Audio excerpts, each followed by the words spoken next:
Pues nada, quería contar este programa del PRE, el programa de rehabilitación energética de edificios, que bueno, todo esto evidentemente, todo este tipo de programas de ayudas a la rehabilitación viene por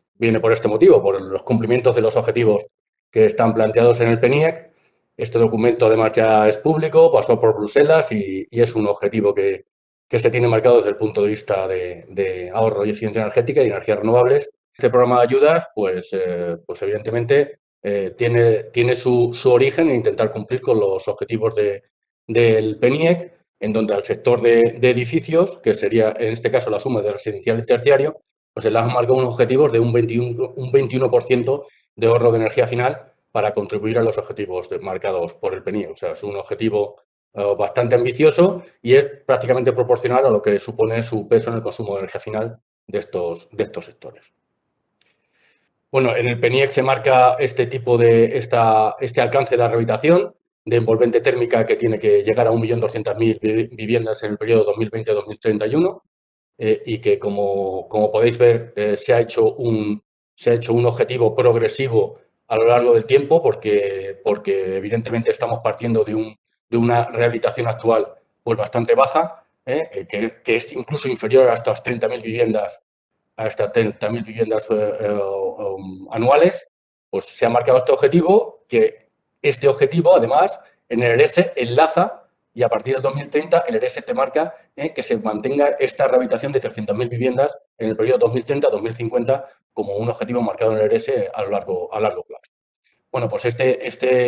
las medidas que se plantean en el PNIEC para conseguir este objetivo energético es la rehabilitación energética de envolvente de 1.200.000 viviendas y la renovación de instalaciones térmicas de unas 300.000 viviendas al año, utilizando, evidentemente, fuentes de energía renovables porque, como todo el mundo sabemos, el objetivo es la descarbonización del sector de edificios, utilizando energías renovables y intentando que vayan desapareciendo los combustibles fósiles. Otra de las medidas que también se propone, evidentemente, son actuaciones en eficiencia energética y energías renovables en el sector terciario, actuando sobre 5 millones de metros cuadrados de edificios en el periodo 2020-2031, actuando sobre las envolventes y actuando sobre las instalaciones térmicas y de iluminación. Bueno, pues una de las líneas de ayuda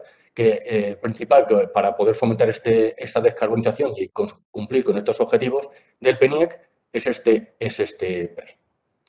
Este PRE lo que se pretende alcanzar, los objetivos teóricos, si se consume o se invierte toda esta ayuda que ahora contaré, pues es rehabilitar 44.000 viviendas y actuar sobre 4 millones de metros cuadrados de edificios del terciario, movilizar una inversión de 640 millones de euros, generar 11.500 empleos directos, ahorrar 31 kilotep en energía final y evitar 140.000 toneladas de CO2 es el objetivo que se marca esta línea de ayuda PRE. Esta línea de ayuda PRE pues, se aprobó en el Real Decreto 737 en agosto del año 2020. Muy importante es la gestión es por parte de las comunidades autónomas y el IDAE lo que hace es la coordinación y el seguimiento a nivel estatal, pero son las comunidades autónomas las que sacan las convocatorias, las que reciben las solicitudes de ayudas, las que las evalúan, las que emiten las resoluciones favorables a aquel que cumple con todas las condiciones de las bases y además, como veremos, estas bases que ahora voy a contar, las comunidades autónomas tienen total flexibilidad para adaptarlas a las problemáticas de cada comunidad autónoma, las bases ciñéndose a lo que ellos consideran más oportuno. El presupuesto inicial, y ahora contaré por qué es un presupuesto inicial, es de 300 millones de euros y que procede, muy importante, porque esto también tiene importancia a la hora del desarrollo de este Real Decreto, vienen del Fondo Nacional de Eficiencia Energética, estos 300 millones. La distribución por las comunidades autónomas se hizo en función del número de viviendas principales según el Censo de Población y Vivienda del INE, que es del año 2010, que es el último que tenemos. Supongo que este año se publicará. De tal manera que, bueno, como se ve aquí, pues a Andalucía le ha correspondido 51 millones de euros, a Cataluña 48. Todo este reparto, que suma los 300 millones del presupuesto, se ha hecho en función de este Censo de Población y Vivienda, que se supone que, porque se supone que donde tenemos que actuar son en los hogares que son los consumidores de energía y no segunda viviendas ni otro tipo de actuaciones. ¿A quién va dirigido? ¿Quiénes son los destinatarios últimos de esta ayuda? ¿Quiénes son los potenciales solicitantes de ayuda? Pues prácticamente todo el mundo, personas físicas o jurídicas, tanto de naturaleza pública como privada, propietarios de edificios, comunidades de propietarios, empresas explotadoras, empresas de servicios energéticos, sector público institucional de cualquier administración pública. Muy importante, como acaba de citar antes Arcadio, pues todas las comunidades de energías renovables y comunidades de ciudades de energía se pueden presentar a solicitar ayudas al PRE, están también habilitadas para ello. Y después también hay otra figura muy importante que son que se pueden presentar a solicitar ayuda a las entidades locales o administraciones públicas de las comunidades autónomas que se presenten en representación de comunidades de propietarios o cualquier tipo de propietarios de edificios. ¿Para qué? Pues para incentivar las actuaciones en barrios. Como las actuaciones en barrios es muy difícil coordinar a tantas comunidades o tantos propietarios de edificios, se habilita como solicitante de la ayuda a entidades locales o administraciones públicas que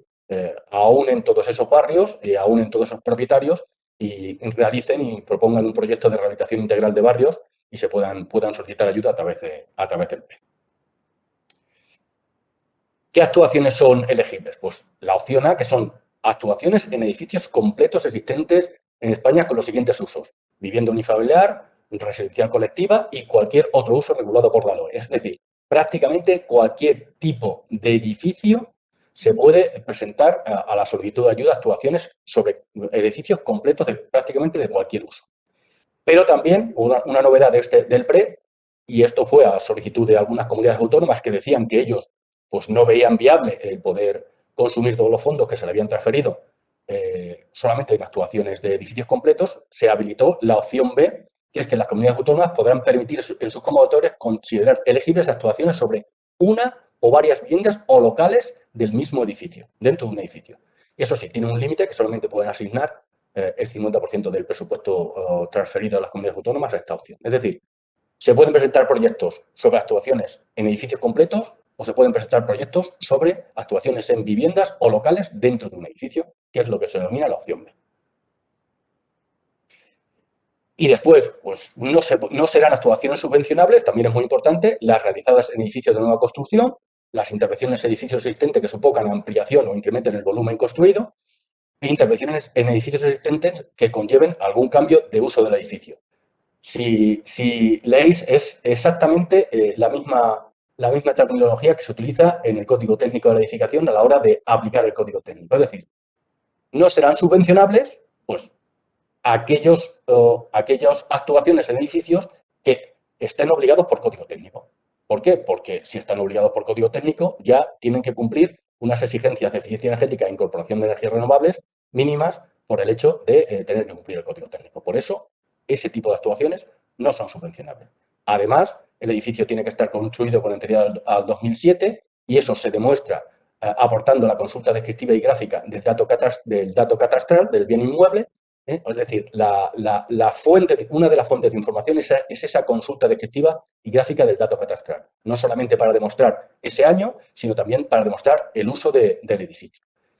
Si el edificio es de uso vivienda o es de uso oficina o es de uso terciario, la fuente de información no es lo que diga el solicitante, es lo que esté dado de alta en el catastro. Eso es muy importante porque después hay bastantes discusiones. A mi edificio, usted, lo siento, si usted en el catastro lo tiene dado de alta con este uso, no puede pedir ayudas como si fuera otro uso diferente, ¿no?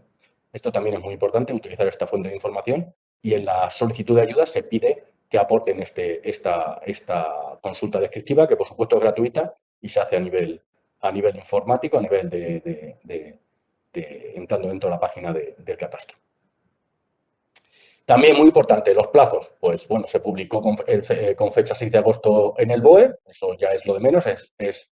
tiempo pasado. Las convocatorias de las comunidades autónomas tenían que haberse hecho en un plazo máximo de 3 meses. Unas los han cumplido, otras no, y otras a día de hoy, ya lo veremos, en el estado del arte del PRE, que hay algunas que todavía no han sacado las convocatorias, pero lo más importante, para todas, y eso es inamovible, el plazo máximo para presentar las solicitudes será el 31 de julio del 2021. Saquen cuando saquen ellos las convocatorias dentro de su comunidad autónoma, el 31 de julio es una fecha límite para cualquier solicitud de ayuda al PRE.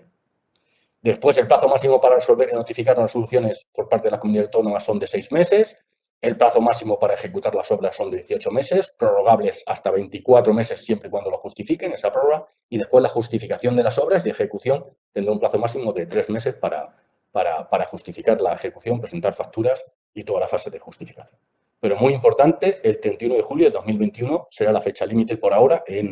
para solicitar la ayuda. ¿Qué actuaciones tecnológicas o proyectos o tipos de actuaciones son elegibles? Pues lo que son la tipología 1, la mejora de la eficiencia energética de la envolvente, la tipología 2, que es la mejora de la eficiencia y uso de energías renovables en instalaciones térmicas, climatización,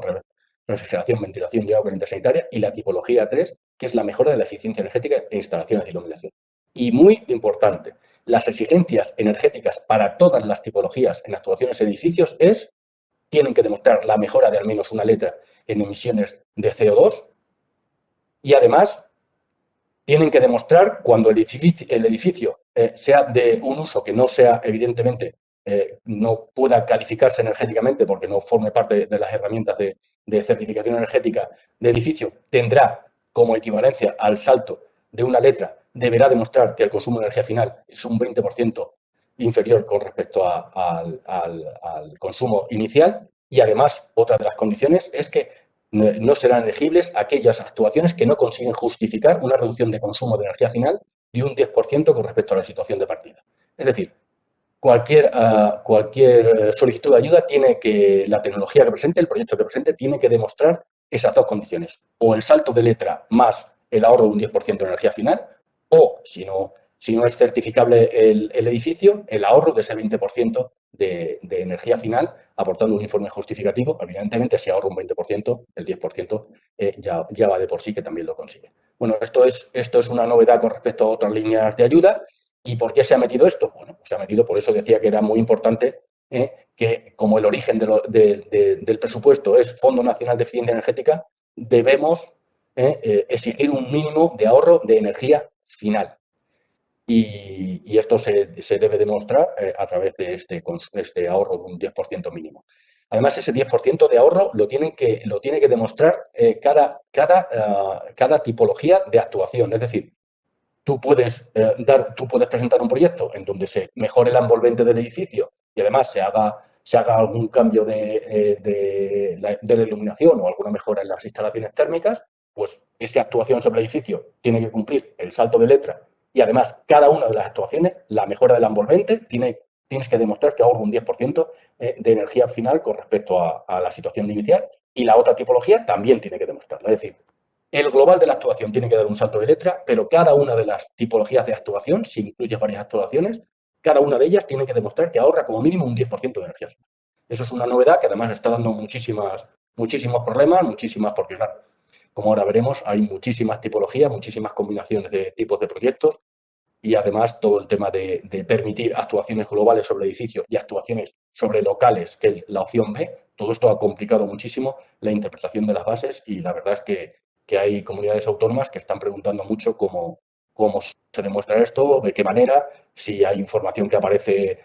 por ejemplo, el ahorro de energía final, pues no aparece como tal en el certificado de eficiencia energética. Sí aparece el salto de letra, pero no aparece como tal. Si solamente hay una actuación, sí, pero si hay varias actuaciones, no se sabe cuánto ahorra de energía final cada una. En fin, todo eso complica un poco la solicitud de ayuda y después le complica la vida al evaluador de la comunidad autónoma a la hora de verificar que se cumplen todas estas condiciones al mismo tiempo. Pues dentro de todas estas tipologías de actuación que he mencionado antes, destacar que hay tres tipologías que son de eficiencia energética. Una que es la mejora de la envolvente, otra que es la subtipología 2.5, que es la mejora de la eficiencia energética de subsistemas de distribución, regulación, control y emisiones de instalaciones térmicas, todos los sistemas de regulación, todo eso son todo medidas de ahorro de eficiencia energética y, por supuesto, la mejora de la iluminación. Es decir, de todas las tipologías que se pueden presentar, tres son puramente de ahorro y eficiencia energética y 5 son de actuaciones renovables. Es decir, el PRE potencia mucho más la incorporación de energías renovables que las tecnologías de ahorro, como se puede ver simplemente por el número de tipologías a las cuales te puedes acoger. Y dentro de estas renovables, pues destacar, evidentemente, que la subtipología 2.1, que es sustitución de energía convencional por energía solar térmica, la subtipología 2.2, que es la sustitución de energía convencional por energía geotérmica, La 2.3, que es la sustitución de energía convencional por biomasa, instalaciones térmicas, y la subtecnología 2.4, que tiene un nombre muy exótico, que es mejora de la eficiencia energética de los sistemas de generación no incluidos en las subtipologías anteriores, que bueno, que básicamente estamos hablando de bombas de calor, de aerotermia, hidrotermia y cualquier otra tipología de... Pero vamos, estamos hablando básicamente de las bombas de calor. Y otra tecnología renovable que está incluida dentro del PRE, pero de una manera subliminal, son las instalaciones solares fotovoltaicas. Y leo textualmente, se podrá alcanzar una ayuda adicional cumpliendo el criterio de actuación integrada si a la tipología 1, es decir, si a una actuación solar envolvente se le incorpora una instalación solar fotovoltaica o de otra tecnología renovable de generación eléctrica, pudiera ser eólica, pero básicamente se está hablando de la fotovoltaica, con o sin acumulación, destinada al autoconsumo del edificio, cuando su potencia instalada sea superior a un 10% de la potencia contratada, pero muy importante, la instalación fotovoltaica no tendrá consideración de coste elegible. Es decir, la instalación solar fotovoltaica le permite conseguir más ayuda al proyecto, pero no es subvencionable por sí mismo, no forma parte del coste elegible. Eso es bastante importante. Y otro tema muy importante es que no se considera coste elegible la sustitución de una caldera por otra que utilice combustibles de origen fósil. Es decir, la sustitución de una caldera de gasóleo por una de condensación a gas, pues no forma parte del coste elegible y, por tanto, no se pueden presentar a esta línea de ayuda. Y, por supuesto, muy importante para todos los aquí presentes, cualquier actuación objeto de la ayuda deberá cumplir con la normativa vigente que le sea de aplicación, así como contar con las preceptivas licencias, autorizaciones administrativas en el caso que así se le requiera. Es decir, esta línea de ayuda PRE, como pasaba con el PARER CRECE y el PARER 2, se exige o en fase de solicitud de ayuda o en fase de certificación aportar licencias, cumplimiento, boletín del instalador, registro en la comunidad autónoma, todo, o sea, que la instalación esté perfectamente legalizada, si no, no recibirá la ayuda.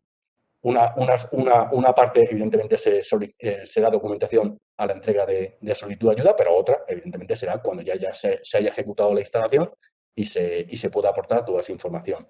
legal de todo tipo, ¿no? O sea, eso da una garantía a que todas las instalaciones que aquí se presenten y que al final se les subvencione con dinero pues, público, pues evidentemente sean legales y cumplan con toda la normativa vigente. Bueno, ¿cuáles son las cuantías de las ayudas? Pues bueno, para la tipología 1, pues tiene una ayuda base del 35% si es la opcional, es decir, si el proyecto que se presenta es de actuación sobre todo el edificio, o del 25% si es sobre una actuación, sobre un local. Y tiene un límite máximo de la ayuda base de 6.000 euros por vivienda. Bueno, pues a esa ayuda base, a ese 35%, se le puede sumar una ayuda adicional si cumple un criterio social, si consigue una calificación energética A, B, si consigue dar 2 saltos o es una actuación integrada, que viene en esta tabla y que después ya intentaré explicar cómo se consigue demostrar que cumples ese criterio social o ese salto de letra, evidentemente con la certificación, o esa actuación integrada. Estos son los niveles de ayuda que se da a la mejora de la envolvente con este límite máximo que tiene de ayuda base. Insisto, a la ayuda base siempre que se cumpla, se le puede sumar esa ayuda adicional cumpliendo los diferentes criterios que más adelante ya describiré, pero que se pueden resumir en esta tabla. ¿Qué ocurre con la sustitución de energía convencional por solar térmica? Porque tiene una ayuda base de un 35% o un 25% si se actúa sobre un local y tiene posibilidad de conseguir estas ayudas adicionales. Pues, por ejemplo, el criterio social, evidentemente, solamente se puede cumplir en el caso de que el proyecto se ejecute sobre una vivienda. En cambio, ese criterio no es imposible cumplirlo si se actúa sobre el sector terciario. Y se le van sumando este 10%, este otro 10%, de tal manera que todo esto son además de. La actuación integrada, pues como dice su nombre y más adelante lo comentaré, cómo se consigue demostrar esta actuación integrada, es la integración de diferentes tecnologías. Si tú presentas un proyecto con la integración de varias tecnologías, actuación sobre la envolvente, mejora de iluminación, mejora de la eficiencia energética o a través o la incorporación de una renovable en la central térmica, todo esto consigues demostrar que es actuación integrada y te da derecho a tener esa ayuda adicional con respecto a la ayuda base. ¿En qué consiste la sustitución de energía convencional por energía solar térmica? Bueno, pues todos estos casos que se ven ahí, pues ahí te dan un poco de pista de a qué tipo de actuaciones se pueden presentar con respecto a las instalaciones solares. Pues para producción de agua caliente sanitaria, climatización de piscinas cubiertas, para todo tema de calefacción, de actuaciones de ese tipo. Y además, muy importante, mediante estas fórmulas, el coste elegible máximo del proyecto que se presenta de solar térmica tiene un máximo de coste elegible en función de la potencia de la instalación solar térmica nueva. Es decir, no vale sobredimensionar los costes de las instalaciones. Mediante esta fórmula te dicen que solamente te reconozco un coste máximo de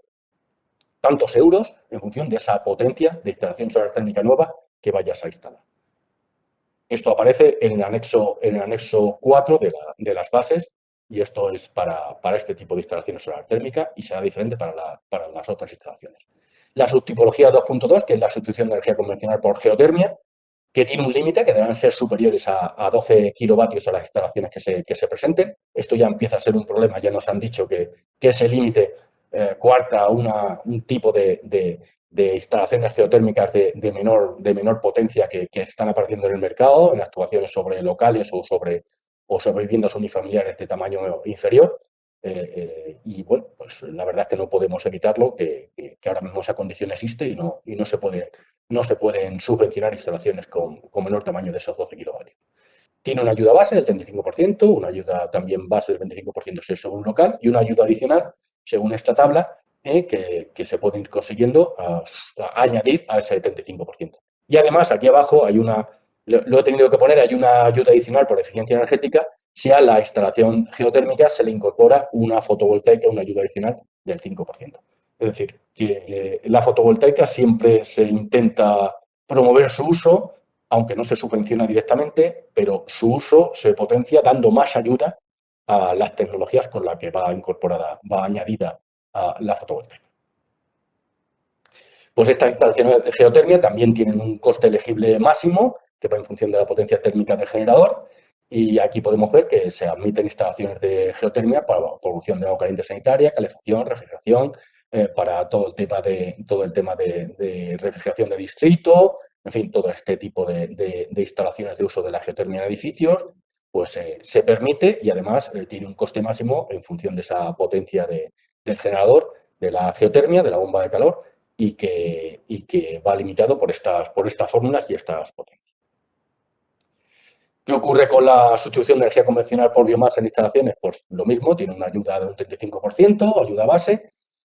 para opción A, un 25% para opción B y una ayuda adicional si cumple criterios sociales, si cumple criterios de eficiencia energética o si cumple criterios de actuación integrada, que ahora vemos cómo se cumplirán. E insisto, esta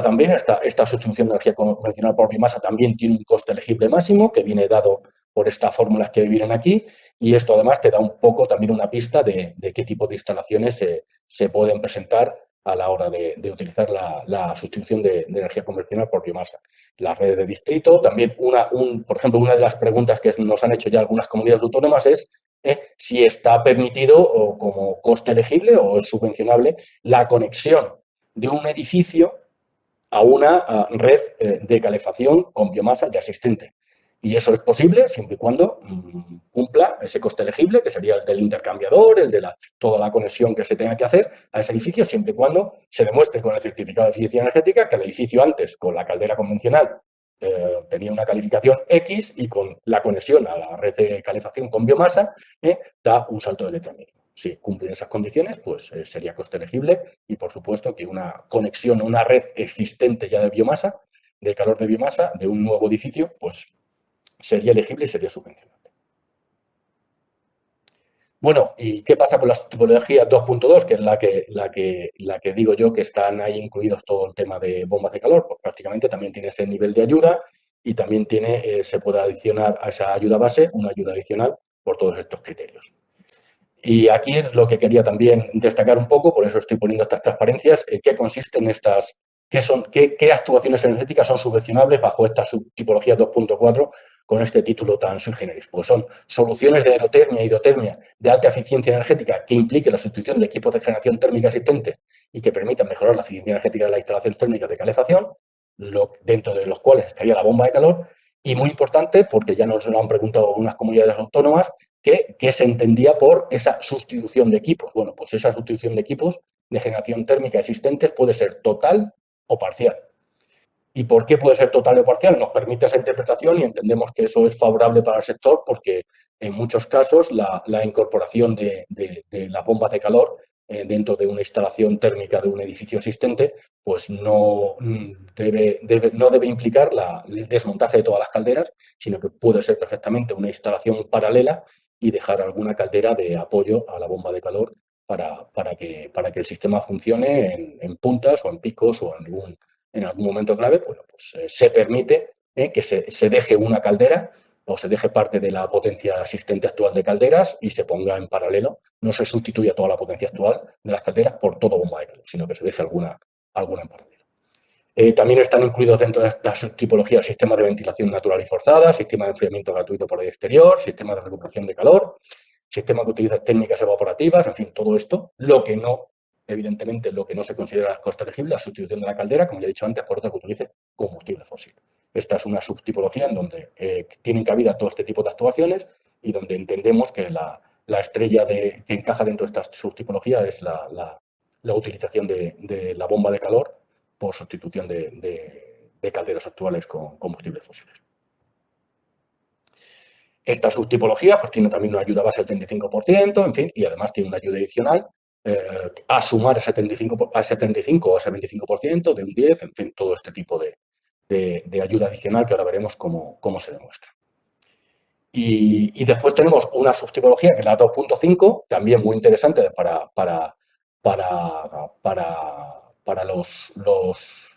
los solicitantes de ayuda, que va en la línea del SRI, o sea, la mejora de eficiencia energética en sus sistemas de distribución mediante regulación, control y emisión y actuación en emisores de instalaciones térmicas. Pues son todo tipo de actuaciones que permitan la mejora de eficiencia energética en los subsistemas de distribución, regulación y control y elementos terminales.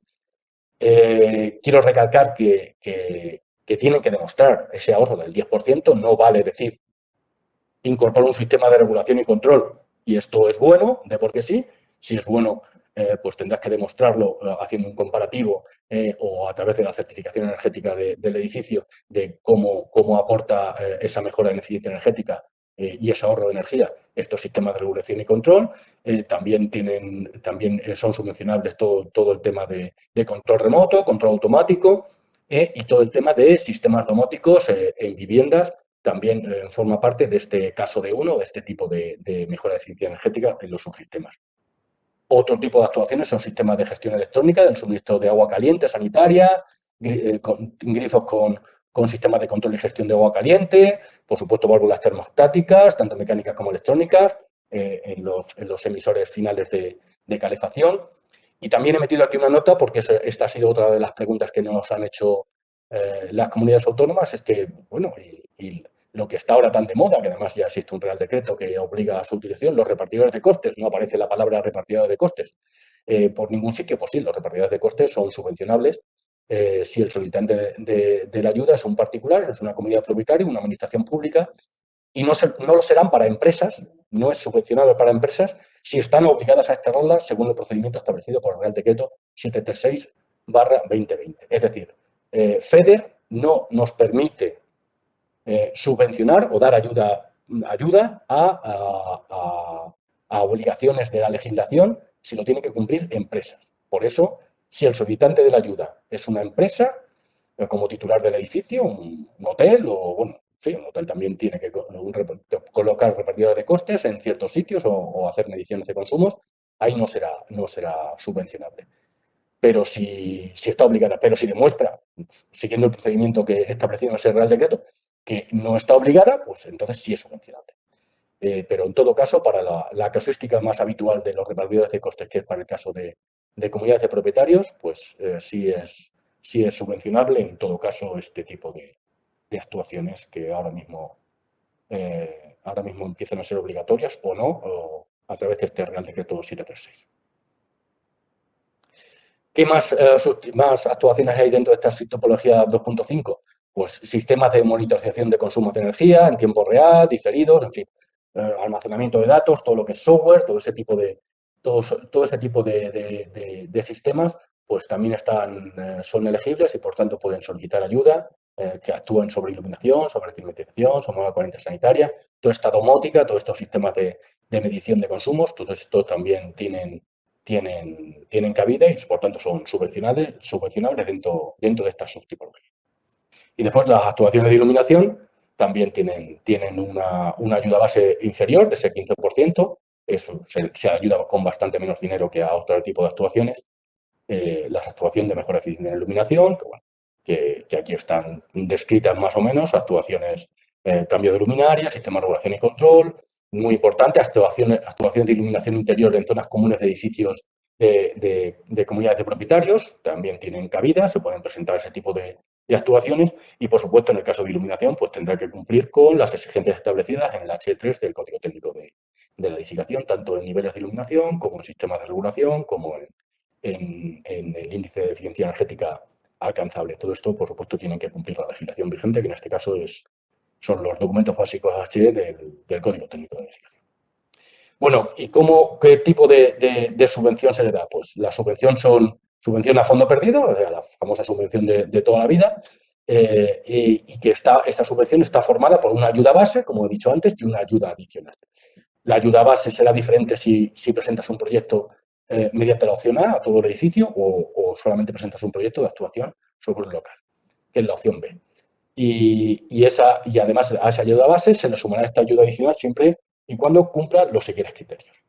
Criterio social, muy importante. Tendrán derecho a una ayuda adicional por criterio social aquellas actuaciones que se realicen en edificios de vivienda que hayan sido calificados definitivamente bajo algún régimen de protección pública, en edificios de vivienda situados dentro de áreas de regeneración urbana establecidas en el Plan Estatal de Vivienda 2018-2021 y también tendrán derecho a esa ayuda adicional los consumidores que tengan concedido el bono social. Y además, según se determine en las convocatorias de las comunidades autónomas. Quien cumpla esto, el edificio que cumpla esto, o el solicitante de la ayuda que tenga ya concedido ese bono social, tiene derecho a esa ayuda adicional por cumplimiento del criterio social. La ayuda adicional de eficiencia energética, ¿cómo se consigue? Siempre y cuando se consiga una clase energética A, una clase energética B, o se incrementen, con el proyecto te permite incrementar la calificación energética del edificio en 2 o más letras. Y eso se consigue, evidentemente, mediante las herramientas de certificación energética y aportando el certificado de eficiencia energética del edificio antes y después de la actuación. Con eso se consigue demostrar ese salto mínimo, o se consigue la letra A, la B o 2 saltos. Y eso te da un plus de ayuda añadida a la ayuda base por cumplimiento de eficiencia energética. ¿Y cómo se consigue un plus por actuación integrada? Pues esto tiene su mérito entenderlo. Los edificios,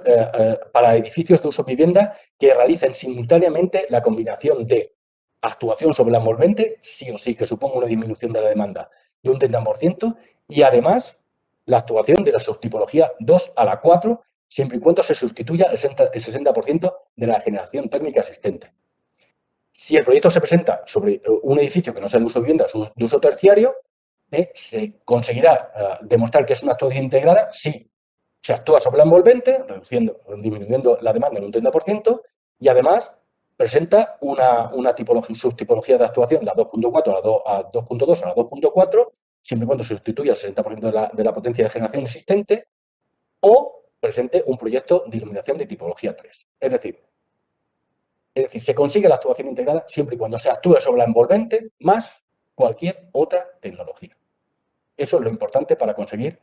demostrar que es una actuación integrada y conseguir ese plus o esa ayuda, a añadir a la ayuda base. Y además, ya para complicar mucho más el tema, se puede conseguir además demostrar que es una actuación integrada el proyecto que presentes si presentas junto con la actuación sobre la envolvente. La actuación sobre la envolvente es sí o sí, tienes que actuar sobre la envolvente para conseguir una actuación integrada. Si además de la actuación de la envolvente, como he dicho antes, se presenta una instalación solar fotovoltaica que, a pesar de que no es considerado coste elegible, te permite conseguir este plus de ayuda sobre la ayuda base. Es decir, la fotovoltaica no tiene subvención directa, pero te permite conseguir demostrar que es una actuación integrada y, por tanto, conseguir más ayuda. Y además, que también es muy importante, solamente por el hecho de que el solicitante de la ayuda sea una comunidad de energías renovables, ya o comunidad ciudadana de energía, solamente por el hecho ese de presentar a la solicitud de ayuda, tienes ya derecho a esta actuación integrada, que en muchos casos llega a ser hasta de un 20% de ayuda extra, que es una manera de intentar potenciar a que este tipo de figuras, nuevas figuras que aparecen en el ámbito energético concretamente de edificios, pues se presenten, incentivar que se presenten a este tipo de ayudas. Bueno, pues todo esto que os he contado se puede resumir en esta tabla, en la cual aquí ya te puedes comparar a quién se le da más ayuda, cómo la opción A está primada con respecto a la opción B, se da un 10% más de ayuda, cómo solamente se da ayuda por criterio social solamente a las actuaciones en vivienda, cómo se da más dinero o cómo se consigue este 20% más por actuación integrada, se da más ayuda, por ejemplo, a la envolvente que a otras tecnologías, como por ejemplo la tecnología que menos ayuda recibe es las actuaciones en iluminación, como el resto de tecnologías de renovables prácticamente tiene el mismo nivel de ayuda. Este cuadro es un cuadro resumen que te permite comparar diferentes tipologías de actuación y grados de porcentaje de ayuda que consigues de ayuda base y cuál es la ayuda adicional que se suma a esta ayuda base. De tal manera que se pueden conseguir niveles de ayuda, que es lo que veo aquí. O sea, los aspectos destacables del PRE, pues yo diría que son lo que he ido comentando hasta ahora, que son se promueve mucho más las tecnologías de renovables con respecto a las de ahorro y eficiencia energética. De hecho, hay 5 tipologías de actuación renovable y 3 de eficiencia energética. Se da más ayuda y se apuesta dando más ayuda en la promoción y en actuaciones en edificios completos más que en parte de edificios, dando más ayuda base. Se promueven proyectos de alta eficiencia energética dando una ayuda adicional por eficiencia energética que puede llegar hasta un 15%. Se promueven proyectos integradores de varias tecnologías para lo cual se da una ayuda adicional que puede llegar hasta el 20%. Se apoyan actuaciones sobre viviendas y edificios de viviendas que cumplen un criterio social dando una ayuda adicional de un 15%. De tal manera que esto es lo más importante y me estoy quitando sin saliva. Lo más importante es que las actuaciones en renovables en eficiencia energética pueden llegar a alcanzar una ayuda de hasta el 75% y el 85% respectivamente. Si se suman todas estas, si presentas un buen proyecto integrador, con varias tecnologías, que consigas un salto de letra A, que consigas todo, que además el proyecto sea sobre un edificio con protección, como vivienda social, todo este tipo de condiciones, se pueden llegar a alcanzar ayudas hasta el 75 y el 85%. Eso sí, muy importante, limitadas por las ayudas de Estado que se resumen en la siguiente tabla. Y ahora viene aquí el límite de esta ayuda de Estados que regulan este PRE. Y en esta tabla también se resume cómo, por ejemplo, se ve en esta tabla que si el solicitante de la ayuda, el destinatario último de la ayuda, es un ciudadano, es una comunidad de propietarios o es una administración, es decir, una entidad sin ánimo de lucro, sin una actividad comercial, no tiene límite, o sea, no le establece ningún límite, tiene el 100% y por tanto el límite es lo que yo acabo de decir antes, ese 75, ese 85%, el límite está establecido por la calidad del proyecto, por el alcance del proyecto, tecnológico del proyecto y de la eficiencia energética y el salto de letra, pero si el solicitante de la ayuda es una entidad con actividad comercial, le aplican las famosas ayudas de Estado con un límite máximo en función del tamaño de la empresa, en función de la comunidad autónoma donde se ejecuta el proyecto y en función de la tipología de actuación, si es de eficiencia energética o si es de energía renovable. De tal manera que, evidentemente, con este tipo de límites, por muy buen proyecto que haga, si el solicitante de la ayuda es una gran empresa de tamaño grande, por ejemplo, en Madrid, por muy buen proyecto que haga, al final, como mucho, va a conseguir un 30% de subvención en las medidas de eficiencia energética y un 45% de subvención máxima en las medidas de energías renovables. Esto, evidentemente, es un hándicap para que se presenten empresas como solicitantes de ayuda. En cambio, por eso están mucho más incentivadas estas líneas de ayuda para ciudadanos o para administraciones públicas o para comunidades de propietarios solicitantes de ayuda o comunidades energéticas solicitantes de ayuda que no estén englobadas dentro de una entidad con actividad comercial. Y esto, por eso siempre lo pongo al final, pues para decir, se pueden conseguir unos niveles de ayuda tremendos, pero si el solicitante de la ayuda es una empresa, tienes estos límites establecidos por las ayudas de Estado. Bueno, encontrar en la página web del IDAE. En la página web del IDAE hay un apartado específico para el PRE, en donde se puede ver toda esta información, las bases, los reales decretos, toda información, este tipo de presentaciones como la que estoy dando yo también están ahí colgadas. Hay un montonazo de información y lo más importante, están colgadas todas las convocatorias de las comunidades autónomas en el estado en el que están, pinchando sobre este mapa, y además también existe, es decir, no hace falta preguntar al IDAE, se entra aquí y esto está actualizado según la información que nos aportan las comunidades autónomas, y cualquiera desde cualquier parte del Estado español puede entrar aquí y ver qué cantidad de dinero se le ha transferido o no. Por ejemplo, aquí se puede ver que a Canarias todavía no han solicitado la transferencia de fondos. Todas las comunidades autónomas se le han transferido estos fondos que aparecen aquí según la tabla inicial que dije, en función del número de viviendas del Instituto Nacional de Estadística. Aquí se pincha y se puede visitar la web de Andalucía, cómo solicitar la ayuda en Andalucía, cómo solicitar la ayuda en Castilla y León. Desde aquí se accede a toda la información de las comunidades autónomas de una manera centralizada, y evidentemente todos estos links y toda esta información nos la ha aportado las comunidades autónomas para que de una manera centralizada, de un vistazo, se sepa en qué situación, quién ha convocado, quién no ha convocado, y todo esto, toda esta información aparece centralizadamente en la página web del IDAE, en el apartado del PRE. Y este es el estado de ejecución ahora mismo de las comunidades autónomas. Pues mira, aquí se puede ver que destacados están que de los fondos que le transferimos en su momento, que le correspondían a Asturias, al País Vasco y a Navarra, pues la solicitud de ayuda han superado esos fondos en un 300%, un 200%, un 400%. Tenemos el caso extremo de que las solicitudes de ayuda han superado los fondos que tenían disponibles. Hay otros casos extremos, como puede ser Galicia o Andalucía, que en ese momento no habían convocado todavía,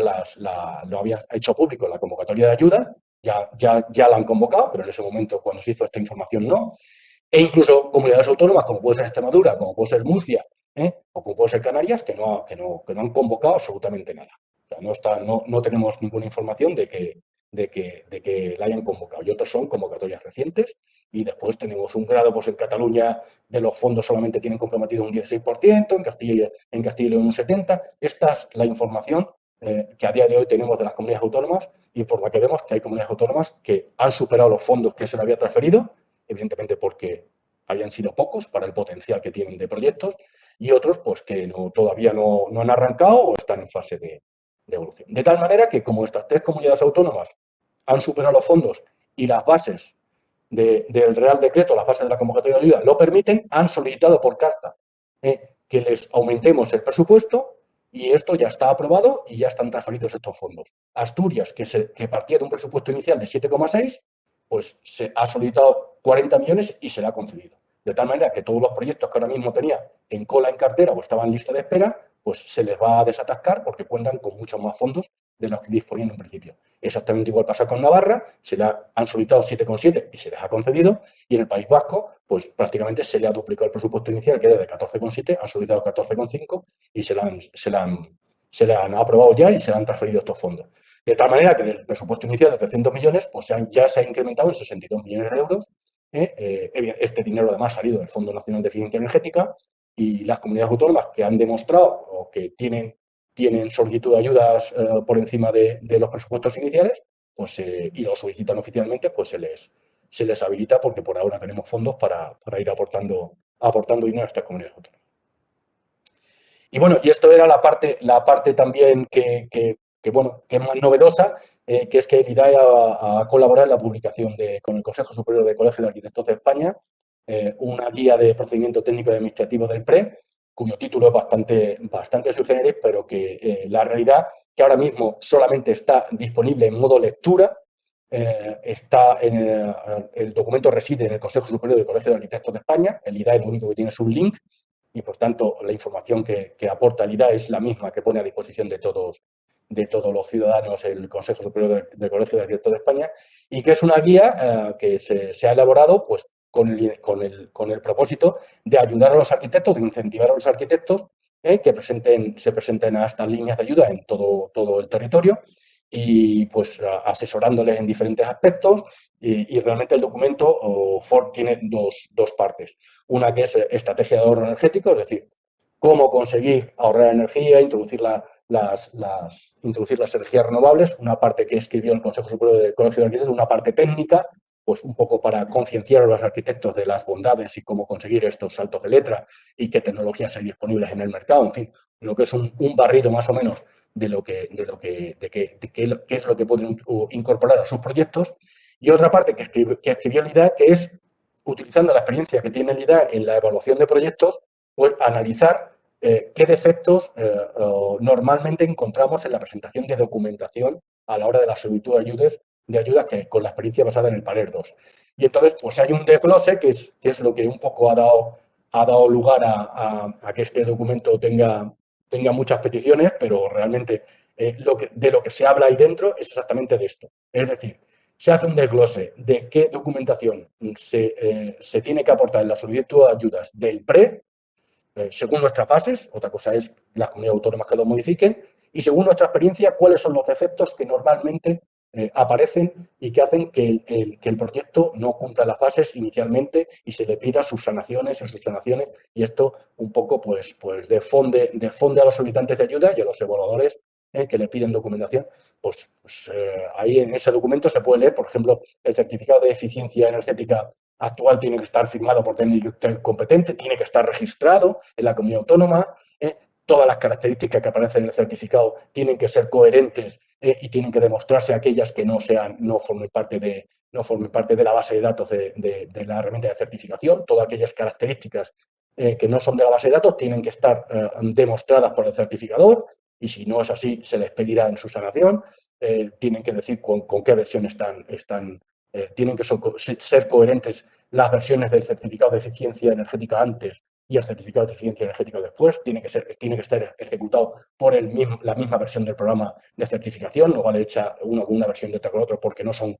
comparables. Por supuesto, tienen que demostrar que cumplen con toda la normativa que les de aplicación.